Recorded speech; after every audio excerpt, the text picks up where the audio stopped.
아예 모르는 이제 미경험 엔지니어라고 해서 아예 아무것도 모르는 사람도 이제 엔지니어로 채용을 해요.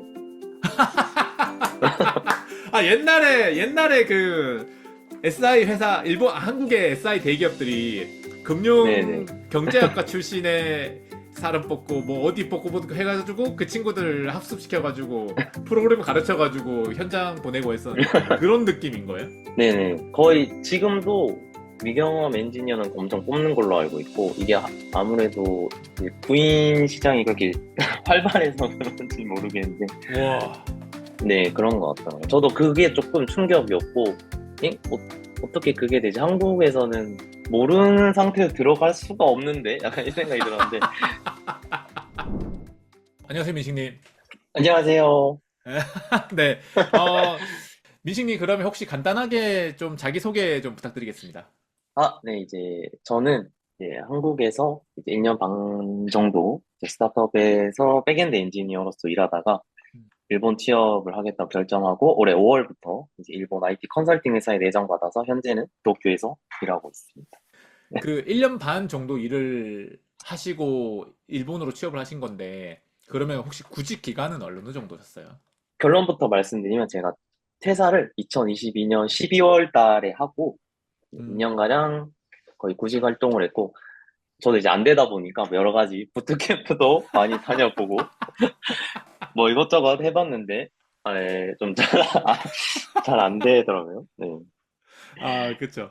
딱 그, 스타트업 혹한기 그 시절에 이제 나오셨군요. 네, 저는 그래도 1년 반 했으면은 어디든 가겠지라고 생각은 했었는데, 그게 딱 물렸더라고요, 제가. 네. 그쵸. 그 전해였으면, 2021년도였으면 정말로 네. 어디든 가셨을 텐데, 딱 그 2022년 10월이 그때부터 이제 정말로 스타트업 혹한기여가지고, 그때 취업을 진짜 다들 힘들게 다들 하시더라고요. 그리고 또 AI가 또 나오더라고요, 또. 아, 그쵸. 아, 이게 정말, 진짜 고생 많으셨네요. 그러면, 실질적으로 1년 반 정도의 커리어를 가지고 2년의 어떤 공백기 기간 동안 부트캠프나 여러 교육기관들을 이렇게 하셔가지고, 일본으로 이제 취업을 하시게 된 건데, 요 계기가 되게 좀 궁금한데, 아무리 그래도 사실 한국에 취업하는 게 제일 마음 편하긴 하잖아요. 터전도 여기 있고, 가족들도 있고, 친구도 여기 다 있으니까. 근데 일본 취업으로 방향을 선회하신 계기나 혹은 시점이나 이런 것들이 좀 있을까요? 일단은 제가 이제 2년 동안 취업이 안 되다 보니까, 개발자를 이제 포기하려고 살짝 들어오긴 들었는데, 근데 딱히 이제 제가 할 수 있는 게 없더라고. 이제 와서 이제 뭐를 할까. 이게 너무 아까운 거예요, 이게. 그래서 한번 생각을 해봤어. 이게 조금 더 내가 이제 호태도 준비하고 이걸 해서 소위 말하는 이제 좀 좋은 회사들 이제 트라이를 해서 들어가 볼까를 생각을 해봤거든요, 사실. 근데 이거는 조금 힘들겠다라는 판단을 좀 한 것 같아요. 그래서 이제 그때부터 이제 생각을 했어요. 이제 사실 이제 제가 나이도 그렇게 적은 나이는 아니기 때문에 어찌됐든 한국에서 만약에 취업을 한다고 하면은 물론 개발자 어떻게든 취업을 해서 이제 스타트업이 절대 나쁘다는 건 아니지만 아, 네네네. 네 그런 회사를 가서 이제 일을 하는 것도 물론 좋지만 그런 생각을 했었어요. 이제 뭔가 내가 왜 대기업을 노리는 거지? 그런 생각을 한 거지 스스로. 물론 돈도 있지만 돈을 따라가려고 하는 거 아닌가? 라는 그런 내면에 울림이 있더라고요. 그래서, 그럼 진짜 내가 하고 싶은 거 하자. 나만의 커리어를 한번 구축해보자. 그래서 생각했던 게 이제 해외 취업이었어요. 근데 이제 제가 일본어를 그래도 아주 조금이요, 사실. 이제 일상생활 수준 정도로 하는 일본어였지만, 그래도 이걸 조금 더 갈고 닦아서, 나만의 커리어를 구축할 수 있는 일본이라는 해외로 한번 취업을 해보자. 그래서 그쪽 시장을 내가 노려보면 어떨까라는 생각에서 그렇게 일본 쪽으로 커리어를 틀게 된 거죠. 사실 근데 1년 반이면 또 경력직이라고 하기에는 또 엄청 경력이 많은 건 또 네, 아니잖아요. 네네. 일본으로 그럼 취업하실 때는 신입이랑 경력이랑 어떤 걸로 좀 계속 지원하셨던 거예요? 둘 다 했었어요, 사실. 경력도 아, 했었고, 이제 신입도 했었는데, 경력도 했는데 이제 안타깝게 떨어졌고, 음. 이제 경력은 이제 확실히 이제 개발 실력도 보니 일본어도 좀 보는 것 같더라고요. 근데 사실 제가 아, 그 정도는 아니어서 경력직이면은 해외 분이라도 일본어를 좀 본다는 거예요? 그런 것 같아요. 물론 이제 그 당시에는 제가 이제 많이 준비를 안 해서 일본어를 떨어진 음. 것도 있을 것 같긴 한데, 제 생각에는 그래서 그런 이제 경력직도 지원해봤고, 이제 신입 쪽도 지원해봤었죠. 서류 네네. 몇 개 정도를 냈는데 서류 통과율과 최종 합격률이 좀 어느 정도 오셨어요? 그러니까 물론 이제 아, 민식님의 네네. 스펙을 제가 알 수 있으면 더 좋을 것 같고 요 정도 스펙으로 일본에 한국인으로서 지원하시면 뭐 서류 몇 개 중에 몇 개가 통과되시고 그렇게 최종 합격은 몇 개 정도 된다? 대략 한 20개? 네. 20개 좀 더 되는 것 같아요. 그 정도에서 서류는 거의 지금 보면 서류는 거의 다 된 것 어? 같아요. 아, 서류 20개 됐는데 서류는 다 됐어요? 서류는 거의 한 80% 정도는 거의 다 된 것 같고요. 와, 그렇구나. 네, 저도 사실 조금 놀라긴 했는데, 물론 이제 그 다음부터는 조금 떨어지는 게 있었고, 그래서 최종까지 그래서 제가 최종 내정 받은 거는 한 6개 정도 됐었어요. 아, 아? 5개인가? 아, 그래요? 아, 그럼 네네. 서류 낸 거에 20% 가까이가 된 건데요? 네, 많이 된 것 같아요. 저도 지금 안 세봤는데, 네, 그 정도? 저 혹시 근데 궁금한데, 그러면 혹시 이게 신입으로, 격리 신입 경력 다 합쳐서 내신 거잖아요? 네네, 맞아요. 그 5개 합격한 거 중에 신입으로만 다 5개세요? 아니면 경력도 있으신 거예요? 그거 다, 근데 이제 신입이고, 어떤 한 군데는 이제 신입이지만, 이제 경력 뭐 1년 차로 취급해주겠다라는 데도 있었고, 그랬어요. 어? 외람된 말씀이지만, 네네. 스펙이 어떻게 되셨어요? 아, 근데 저는 스펙이 정말 작고, 네. 스펙이라고 할 게, 진짜 1년 반에 네. 스타트업 경험이랑 그 중간에 제가 어떻게 보면은 구직 기간이라고 하지만 그 공백이 있잖아요. 네, 네. 2년간의 공백? 그거 동안 이제 부트캠프나 이것저것 교육 활동을 들은 게 사실 저는 다입니다. 일본어 점수도 내셨어요? 제출할 때? 이력서에? 그 당시엔 일본어 점수가 없어서 못 낸 데도 있었고요. 그리고 아. 낸 데도 있었어요. 아, 그럼 사실상 일본어 점수는 거의 뭐 어떤 서류에 크게 영향을 안 주는 거고, 네, 그런 것 같아요. 일본어 점수가 있고 없고에 따라서 서류를 탈락시키는 건 아닌 것 같아요. 제가 와, 봤을 때. 아, 왜 그러냐면은, 네네. 한국을 기준으로만 얘기를 드리면, 서류 100개 내면 최종 합격 1개 정도 되는 확률이어가지고, 요즘은. 그래서, 음. 뭐, 제주면 400개 정도 내면은 최종 합격 한 5개 정도 된다. 근데, 그러면 사실상 1%잖아요. 지원했을 네. 때 최종 합격률이 1%인데, 일본은 지금 설명해 주신 것만 봤을 때는 20%가 넘으니까 합격 확률이 20배가 차이가 나가지고, 그래서 제가 듣다가, 에? 하고 이제, 20개 내서 최종 합격 한두 개 정도 해도, 와, 되게 확률이 높다. 뭐 거의 한 10% 가까이 되는 거니까 높다라고 했는데, 그게 5개 막 이러니까. 근데 서류는 거의 16개, 17개 정도 합격했다는 거잖아요. 네네. 서류에 떨어진 건 거의 없었던 것 같아요.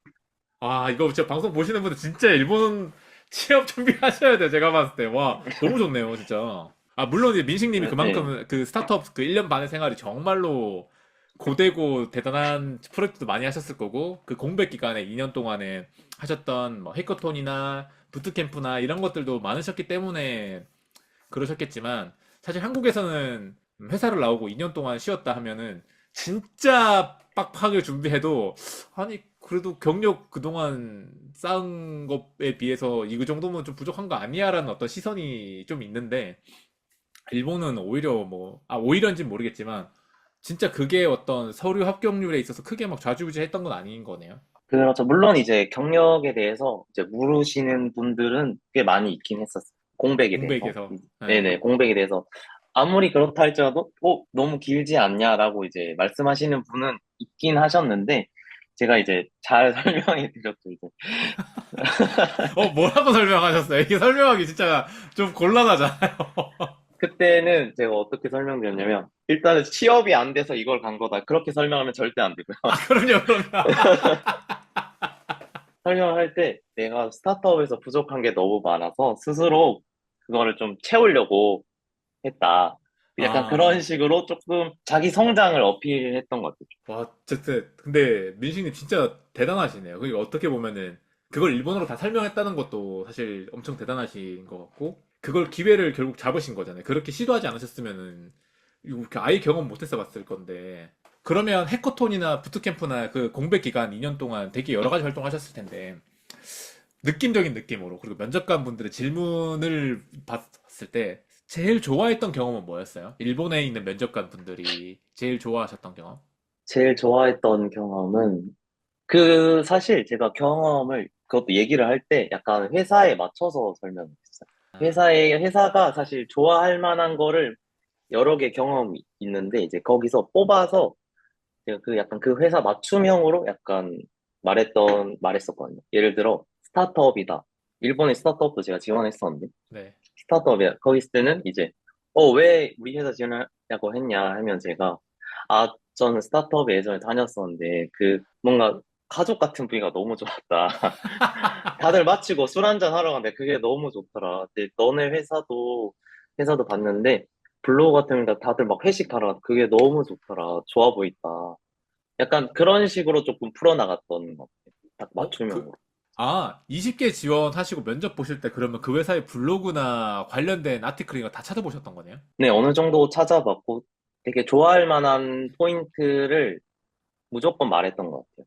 준비를 진짜 제대로 하셨네요. 왜냐하면은 생각보다 그 면접에서 사전에 그 회사에 관련된 정보를 그러니까 찾아보신 게 어떤 그 회사의 블로그까지도 같이 보신 거잖아요. 네, 네. 그거를 안 하시는 분들 진짜 많거든요. 음, 근데 이제 민식님은 이미 뭐 그 회사를 물론 지원하실 때도 좀 찾아보셨겠지만 지원하시고 난 뒤 합격하고 난 뒤에도 어쨌든 면접관들과 내가 어느 정도는 좀 싱크도 맞추고 관련돼서 내가 대화할 거리도 있고 그 사람도 좋아할 만한 답변, 그 사람이 나와 함께 하고 싶어 할 것 같은 이야기거리를 만들기 위해서 따로 조사도 하시고 그렇게 해서 내 스토리랑 이어서 맞춰서 가신 건데 이거가 흔히 말하는 어떤 취업 정석이잖아요, 사실. 그래요. 너무 대단하시네요. 사실 이것도 처음에 저는 몰랐어요. 그래서 아, 한국식으로 처음에는 일본 면접을 준비했었거든요. 그러니까 한국 같은 경우에는 제가 잘은 모르겠지만 약간 제가 봤던 경험에 의하면 저가 이렇게 했다는 거를 약간 아, 저의 아, 실력이 대단하다라는 걸 이제 자랑하고 이런 걸 했습니다라는 거를 어떻게 보면 어필을 하는 거였다면 일본은 어필보다는 이 회사에 나를 채용한다면 정말 재미있게 일할 수 있을 것 같다. 아, 나 이 회사 너네 회사 이런 목표 너무 마음에 든다. 핏을 많이 보는 것 같아요. 핏에 좀 초점을 맞춰서 준비를 많이 했던 것 같아요. 근데 그게 일본은 면접을 몇 번을 보세요? 보통 한국도 1차 실무 면접은 기술적인 걸 많이 보고 2차 네. 문화 면접에서 핏을 좀 보는 편인데 민신이 말씀하신 것은 뭔가 한국의 2차 문화에서 뭔가 맞춰볼 것 같은 내용인데 뭔가 제가 듣기만 했을 때는 뭔가 1차 면접부터 그렇게 핏을 보나? 라는 생각이 좀 들어가지고 물론 이제 제가 본 것도 1차, 2차 나눠진 데도 있었는데, 제가 본 경험에 의하면 거의 1차, 2차랑 비슷한 데가 거의 많았어요. 아, 그러니까 느낌상. 그 면접관은 다른데 네, 분위기나 방향성은 좀 비슷했다는 거죠?